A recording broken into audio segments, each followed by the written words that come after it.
마태복음 8장 18절에서 22절까지 같이 읽도록 합니다.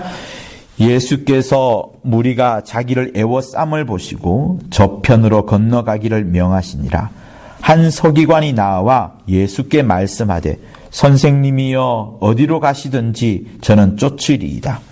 예수께서 이르시되 여우도 굴이 있고 공중에 새도 거처가 있으되 오직 인자는 머리 둘 곳이 없다 하시더라.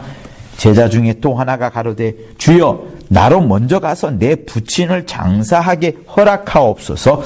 예수께서 가라사대 죽은 자들로 저희 죽은 자를 장사하게 하고 너는 나를 쫓으라 하시니라. 아멘. 네.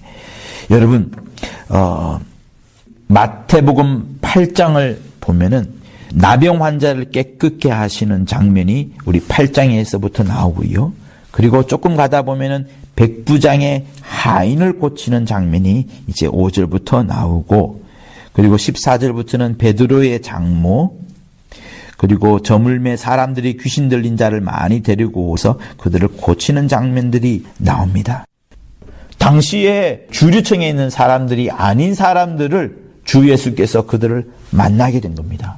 자, 그런데 오늘 우리가 읽던 본문에는 두 사람이 나와요. 서기관이 나오고요. 그리고 제자 중에 한 명이 나옵니다. 이 모습을 보면서 여러분 주님이 어떤 분인가를 한번 잘 살펴보았으면 하는 겁니다. 앞에는 나병 환자, 베드로의 장모, 또 백부장의 하인 등 어쨌든 귀인들이 아니에요. 위대한 사람들이 아닙니다. 그리고 나서 18절, 19절에서 나오기를 서기관을 이제 만나는 겁니다. 서기관이 어떤 사람이에요? 우리의 기억 속에는 서기관은 대부분 다 예수님을 부정하고 예수님에 대해서 좋지 않게 봤던 사람들이 많이 나옵니다. 바리새인들과 율법사들과 함께 주님이 많이 책망했던 자들이 서기관들이에요. 그런데 재미있는 것은 이 서기관이 예수께 선생님이여라고 말씀하시면서 예수를 쫓아오려고, 제자처럼 쫓아오려고 지금 질문을 하고 있습니다. 그런데 주님이 그때 무슨 말씀을 하셨냐면 여우도 굴이 있고 공중에 새도 있는데 나는 없다. 나는 머리 둘 곳조차 없다라고 말합니다. 그러니까 제자로 지금 따라오려고 하는 서기관에게 주님이 말씀하시기를 나는 머리 둘 곳도 없다. 잘 곳도 없다. 나한테서 영광을 구하지 마라. 나한테는 변변한 집도 없다.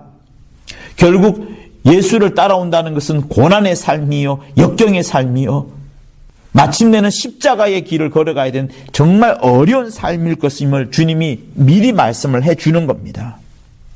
그래서 이 서기관이 지금 당장은 따라오려고 하지만 너가 못 따라올 수 있다는 그런 하나의 경고이면서 또한 사랑하는 마음으로 일러주는 거예요.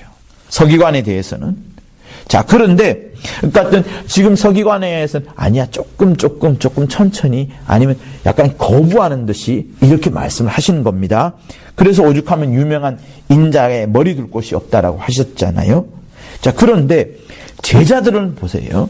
제자 중에 한 명이 아버지가 죽었어요. 돌아가셨습니다. 그런데 장사 지내고 와서 당신을 따르게 하소서라고 말을 하는데, 아까 서기관은 주님을 쫓아오려고 하는 장면이고 이 제자는 주님을 쫓아오는 것이 아니라 장사 지내고 쫓아오겠다는 한 템포가 좀 느려진 장면입니다. 그런데 주님께서는 오히려 무서운 말씀을 하죠. 죽은 자들로 죽은 자를 장사하게 하고 너는 나를 따르라. 어떻게 보면 폐륜이에요. 아버지의 장례도 치르지 않아야 되는 폐륜을 이야기하고 있고 가족도 돌보지 않는, 그리고 누구만을 쫓아라는 거예요? 예수만을 쫓으라는 어떤 일방적인 그런 모습을 주님이 말씀하고 있습니다. 제자라는 것은요, 자기의 모든 삶이 오직 스승이신 주 예수만을 주인을 삼고 주 예수만을 최우선으로 삼고 오직 제자는 주님을 따라가는 자여야만 된다는 것을 말씀을 합니다. 서기관이 예수를 따르기에는 많은 것을 갖고 있으니까 부자이고요, 많이 배웠고 하기 때문에 오히려 주님을 따르기에 희생해야 될 것이 많습니다. 제가 이 정도만 말하면 여러분 부자 청년이 주님을 따라오셨을 때 그 장면도 생각할 겁니다. 그때 부자 청년이 결국에는 자기의 물질을 때문에 물질을 다 희생하지 못할 것 같으니까 결국은 주님을 따라오지 못했습니다. 여러분, 우리가 주님 앞에 갈 때 주님은 말씀하셔요. 너의 것을 희생해야 될 것이 있다. 너가 가진 것을 내려놓아야 할 것이 있다. 그리고 나서야 나를 쫓을 것이다 라는 경고를 미리 하십니다. 그래서 성도 여러분, 내가 세상에 있는 것들을 많이 가지는 것이 결코 유익한 것이 아닙니다.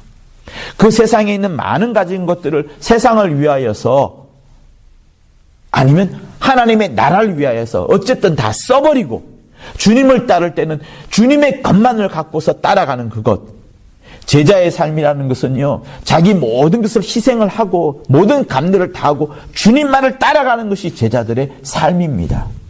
그래서 지금 한편으로는 원래 제자였던 자가 부친이 장례가 났는데 장례 치르고 온다고 하는 그 자에게는 오히려 그러지 마라.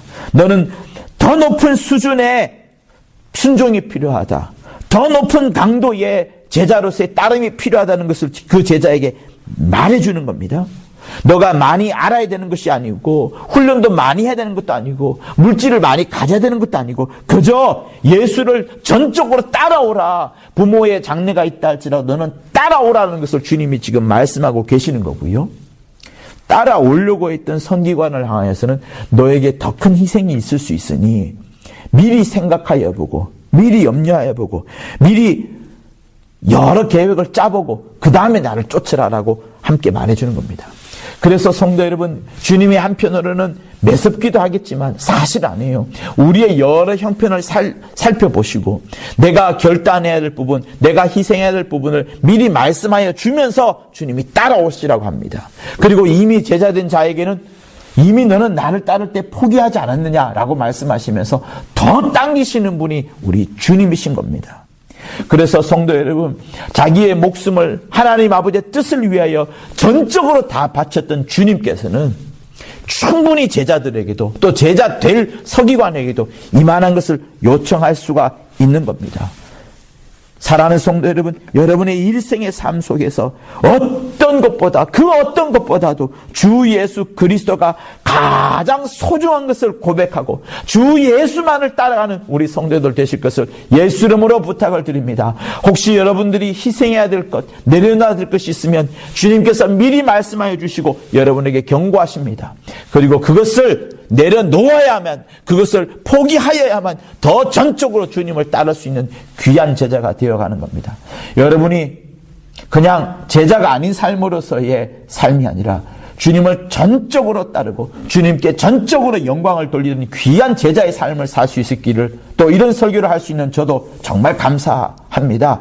여러분, 우리 이 시간 함께 기도하여서 우리 모두가 다 전적으로 주님을 전폭적으로 따라가는 훌륭한 제자들 되게 해달라고, 혹시나 내게 굴도 없고 거처도 없고 머리 둘 곳이 없다 할지라도 장례를 못 치른다 할지라도 전적으로 주님만 따라가는 여러분 되실 것을 예수 이름으로 부탁을 드립니다. 우리 예수 한번 하며 받을 말씀을 갖고 간절히 기도하도록 하시겠습니다. 예수여, 예수여.